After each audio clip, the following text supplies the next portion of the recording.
Well, hi, welcome to my latest video.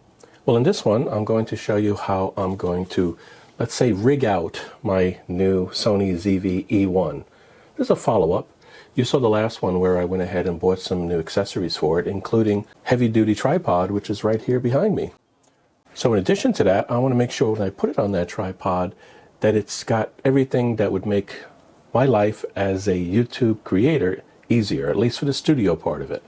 So what I did is I invested in a new SmallRig cage kit for the camera. And in this cage kit, we have a cage that can wrap around the case and protect it with a nice hardened aluminum alloy case that will not only protect it from dropping a little bit more than we'd normally have, but it'll also allow me to do some more accessorizing to it or rigging out of the camera. I'll open that up in a moment. In addition to that, I bought a FeelWorld monitor specifically for putting on a camera that's recording. It has HDMI input. It has also an HDMI output. That's nice because it can actually be used to connect up to a monitor like I have right over here. And it'll show me what's going on in a much larger view than that small little screen that we have that came with the camera, which I normally have out. But I normally set it to turn itself off after a few seconds right now because I want to look at the lens. Well, this way it'll be big enough that I'll be able to see it and focus on what I need to focus on.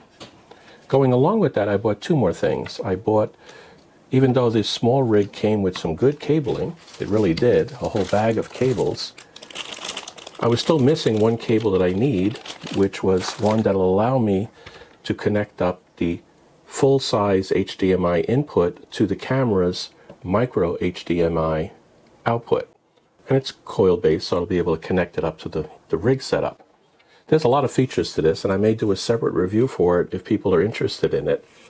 It actually has the ability to produce a very high resolution. They say 4K, but it's not exactly 4K, but it's up there. You can also do some advanced things with it, like if you're into raw photography, raw video, where you actually want to do the raw version of the films themselves and set up a LUT to give you the look that you want. This thing, you can download LUTs into it. So once you've designed a LUT or two, I think you can do several of them that can be downloaded into this. You can turn that LUT on the monitor and it will automatically make the conversion to how you will see it in post. That's a nifty thing. And this is really budget. Again, I'll do a more detailed review if people want to see that. Just put enough comments down below and I'll do it.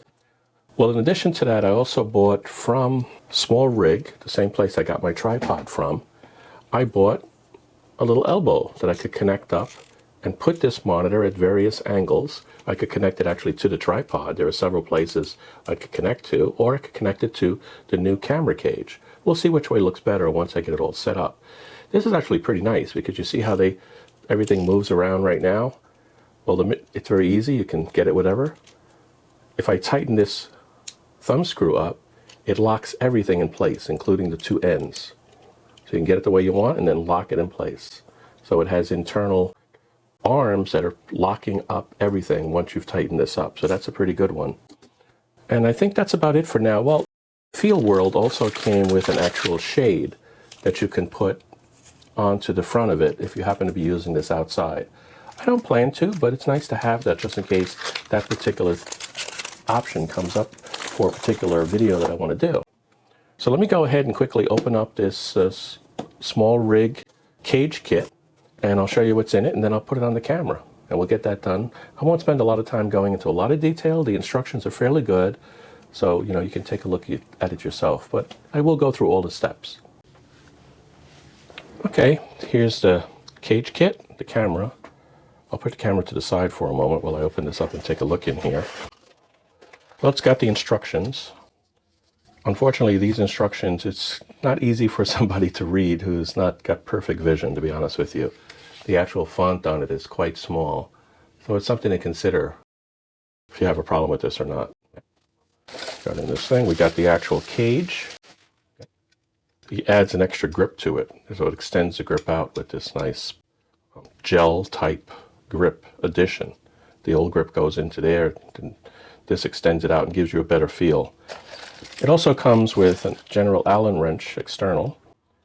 And it comes with a holder to hold the HDMI cable in. That's important because you don't want to break the micro HDMI cable in, or you don't want to break the connector on the camera actually. And this thing will actually lock it into the camera and automatically grab hold of the actual cable and not let it bend out of shape in the wrong way. So that's important. Now, the instructions say to remove the lens, but guess what? I am able to fit it in here without removing the lens by having the original kit lens. Now, obviously, if I had a bigger lens, that would be a problem. So I'm just going to leave that on for now. Now, what you have to do here, oh, there is a special tool here, multi-purpose tool, that has the right Allen wrench, right, or torque, I believe it is. And it comes with a screwdriver in order to tighten stuff up and remove stuff. Now, there are two little clamps here. We have to remove them. One has an R like this one here. The other side has a L. You've got to take these off first. Some people say you can do it by just loosening them up, but let's go ahead and take this off. Well, let me try loosening it, but let me see if that's enough. Maybe I can get it in there with just loosening it just enough. That way I don't lose any screws or anything. And maybe I can still get this thing on here. So now if I take the camera and I push it all the way into the cage, looks like I might be able to get it by just loosening it. The instructions say to first loosely tighten the bottom screw. That's what this tool also comes in handy for. So you take this 1/4x20 thread, tighten it up, not all the way, until we get the other sides done. We don't want to tighten it. Now we push these things close, and then we should be able to just tighten these guys up here. Yep, seems to work. So you push it up with your finger to get it into the normal holder for like a strap. Make sure you don't have a strap installed when you're trying to do this either. That would get in the way. So take that off, and then you can just take this and sort of push it up into there. It's got a little tab that goes into that holder. We tighten it up. There we go. I felt it slip into place. We'll do the other side. You got to sort of wiggle it a little bit when it's already in there like that. That's okay. It went all the way in. And we'll take this and tighten that one up.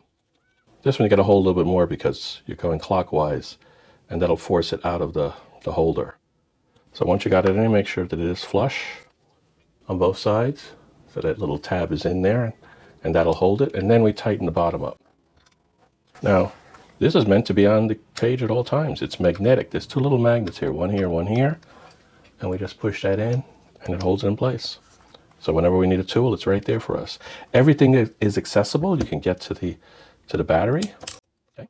You can get to all of the connectors. You can get to the microphone in. You can get to the HDMI USB-C out. You can obviously get to the card, right? The SD card holder. And you can get to, which we're going to have to work on next. You have the micro HDMI and you have the headphone. So we're going to leave this open. That's one thing you have to do, is leave this open. And now we're going to take this cable that we bought for it, but I need to get the cable in first, the micro HDMI. Okay, put that in there. Make sure it's oriented right. Never force it on micro HDMI. Make sure it goes in there all the way. Push it in. And then you have to take this. Maybe that's why they tell you to take the lens off, because it's tipping forward now. So it might be a good idea to do that. You sort of wrap this around from the top onto the HDMI cable, and there's an actual screw hole right there for this on the side. And you don't have to worry, it automatically tightens it. Push it off to the left like this, hold it there, tighten it up, and it automatically angles in the brace as it tightens to connect and hold the cable in tightly. Just finger tight.